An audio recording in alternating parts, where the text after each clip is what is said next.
દોસ્તો, શું કોઈ માણસ આપણી મહેનતની કમાણી અને સપનાઓના મહેલ બીજાના ભરોસે ત્યારે આપણે છોડી શકીએ?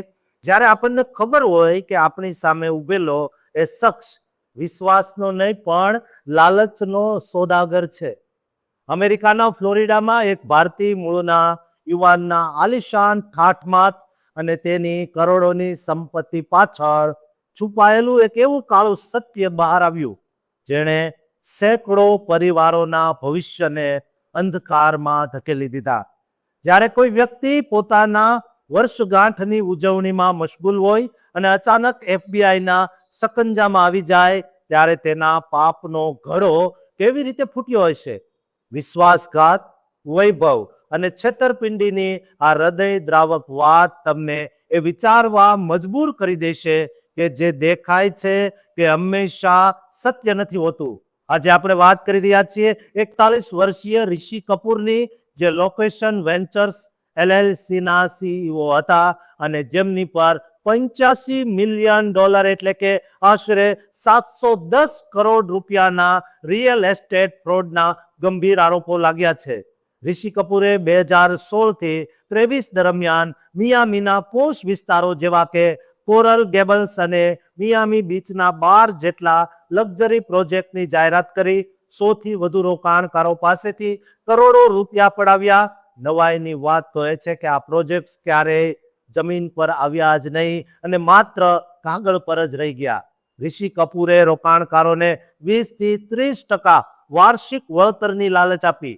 પોતાનું રોકાણ પણ ખોટું બતાવ્યું. આ $85 મિલિયન મોટો હિસ્સો તેમણે પોતાની વૈભવી જીવનશૈલી પાછળ વાપરી નાખ્યો, જેમાં $2.3 મિલિયન યાટ, 18 કેરેટની ગોલ્ડ રોલેક્સ ઘડિયાળ, 1.5 કેરેટની પ્લેટિનિયમ રિંગ, $5.9 મિલિયન મોંઘા મકાનનો સમાવેશ થાય છે.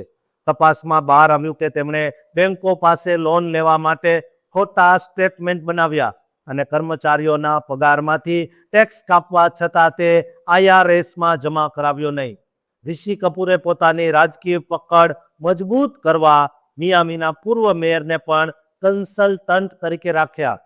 ગત શુક્રવારે એટલે કે 6 માર્ચ 2026ના રોજ ફોર્ટ લૌડરડેલની એક હોટેલમાં જ્યારે તેઓ પોતાના બર્થડેની પાર્ટીની ઉજવણી કરી રહ્યા હતા, ત્યારે FBI દ્વારા તેમની ધરપકડ કરવામાં આવી.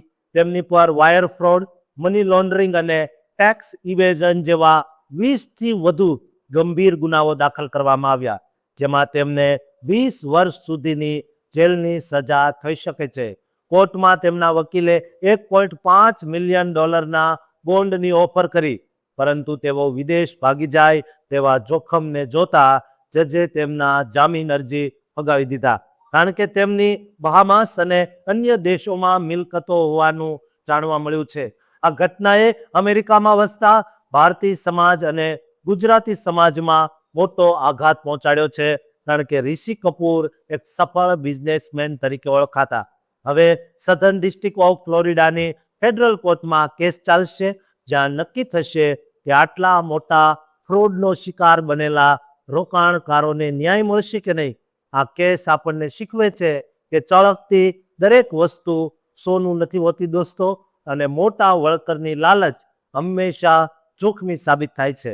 દોસ્તો, ઋષિ કપૂરના ફ્રોડમાં જો તમે કે આપણા કોઈ પણ ગુજરાતી ફસાયા હોય તો તેમના સુધી આ વિડીયો શેર કરજો, કોમેન્ટ કરજો અને ચેનલને સબસ્ક્રાઇબ કરવાનું ચૂકતા નહીં.